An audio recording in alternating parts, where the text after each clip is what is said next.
مکہ کے عرب اسلام سے پہلے کیسے تھے؟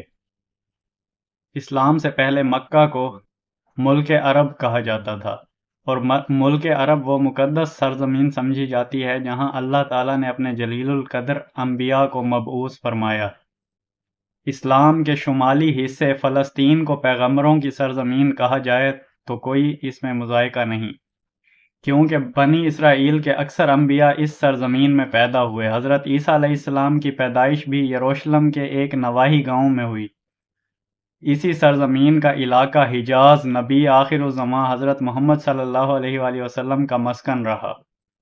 حضور صلی اللہ علیہ وآلہ وسلم کو نبوت مکہ معظمہ میں رہتے ہوئے ملی، اور جیسے ہی انہوں نے اسلام کو پھیلانا شروع کیا تو مکہ کے سارے عرب ان کے مخالف ہو گئے۔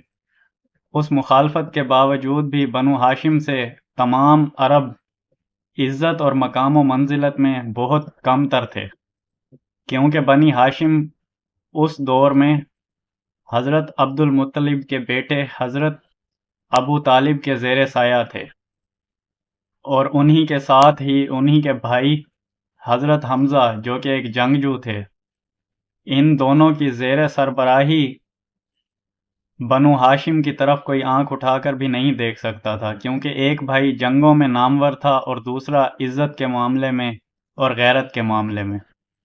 جیسے ہی نبی صلی اللہ علیہ وآلہ وسلم نے فرمایا کہ مجھے نبوت کا درجہ حاصل ہوا ہے، تو سب سے پہلے ان کے ساتھ دینے والے یہی دونوں حضرات تھے۔ ابو لہب جو کہ حضور صلی اللہ علیہ وآلہ وسلم کا چچا تھا، اس نے ان کی بھرپور مخالفت کی اور ان کو گالیاں دیں، کیونکہ وہ بت پرستی کو برا کہتے تھے، اور وہ لوگ بت پرستی میں اپنی کمائیاں، اپنی تجارت کے تمام تر امور اسی سے چلایا کرتے تھے۔ انہوں نے خانہ کعبہ میں بت رکھے ہوئے تھے، اور خانہ کعبہ کے باہر بھی چاروں طرف بت رکھے ہوئے تھے، اور انہی کی عبادت کیا کرتے تھے۔ عرب اس وقت وہ جاہل قوم تھی جو کہ بت پرستی کو نہ ماننے والوں کے ساتھ مخالفت اور جنگیں کیا کرتی تھی، جبکہ عرب کوئی اتنے جنگجو یا سیاسی آدمی نہیں تھے، صرف وہ اپنے اس مکہ کی وجہ سے لوگوں کے ساتھ تجارت کرتے اور حسن اخلاق کا دکھاوا کرتے تھے۔ اس کے باوجود بھی عرب میں 5 رسمیں ایسی تھی جو بہت ہی معزز تھیں، اور 5 رسمیں ایسی تھی جو بہت ہی بری تھیں۔ عرب کی پہلی جو صفت تھی وہ یہ تھی کہ وہ اپنے خاندان یعنی قبیلے کا ساتھ نہیں چھوڑتے تھے، اور دوسری کہ اگر کوئی ہجرت کرنا چاہتا تھا تو وہ اسے ہجرت سے روکتے تھے اور اس کے ساتھ خود ہی اچھا برتاؤ کرنے لگ جاتے تھے۔ تیسری یہ کہ وہ قبیلے آپس میں تو لڑتے تھے، مگر عرب کو کوئی باہر کا آدمی آ کر چیلنج نہیں کر سکتا تھا۔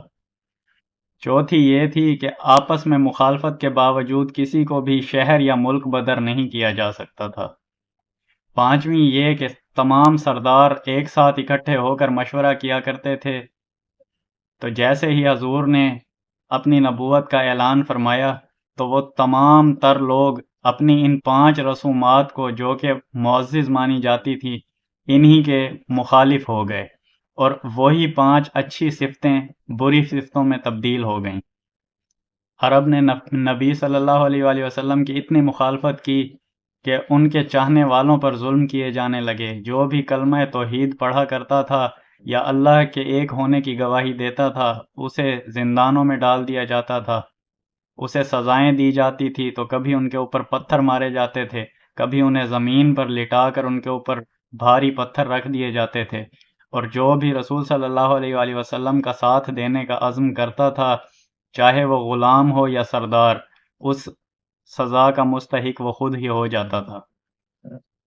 تمام مکہ کے سرداروں نے یہ عزم کر لیا تھا کہ اگر یہ نبوت چھوڑ دیں تو ہم انہیں ہر چیز دے دیں گے۔ وہ طرح طرح کی لالچ دیا کرتے تھے رسول صلی اللہ علیہ وآلہ وسلم کو، جیسے مال، عورت، سرداری، بادشاہت۔ وہ کہتے تھے کہ اگر آپ نبوت کا دعویٰ کرنا چھوڑ دیں تو آپ ہمارے بادشاہ بن جائیں، ہمیں کوئی اعتراض نہیں۔ اسی طرح آپ اگر نبوت چھوڑ دیں، جس عورت کا آپ کہیں ابھی وہ آپ کو دے دی جائے گی۔ جتنا آپ کو سونا چاہیے، چاندی چاہیے، زیورات چاہیے، ہم آپ کو سب دے دیں گے، لیکن آپ نبوت کا اعلان نہ فرمائیں۔ تو سوچنے کی بات یہ ہے کہ رسول صلی اللہ علیہ وآلہ وسلم نے تب بھی انہیں کہا کہ اگر تم میری ایک ہتھیلی پر چاند اور دوسرے پر سورج رکھ دو تب بھی میں اعلان نبوت نہیں چھوڑوں گا۔ میں خدا کا آخری نبی ہوں اور میں تمام لوگوں کے لیے افضل بنایا گیا ہوں۔ تم میری راہ پر آ جاؤ، ایک اللہ کی عبادت کرو، بے شک میں تم سب لوگوں کی شفاعت کروں گا۔ مگر چند لوگ تو ان کے ساتھ ہوئے، مگر باقی سب نے انہیں چھوڑ دیا اور ان کے خلاف سازشیں کرتے رہے، یہاں تک کہ ان کے چاہنے والوں کے خلاف اتنی سازشیں کیں تاکہ وہ پست ہو جائیں۔ لیکن رسول صلی اللہ علیہ وآلہ وسلم کے ساتھ سب سے اہم کردار شروع سے ہی حضرت علی علیہ السلام کا تھا۔ وہ پہلے انسان تھے جنہوں نے کبھی ایمان نہیں لایا۔ ایمان کیوں نہیں لایا؟ سبسکرائب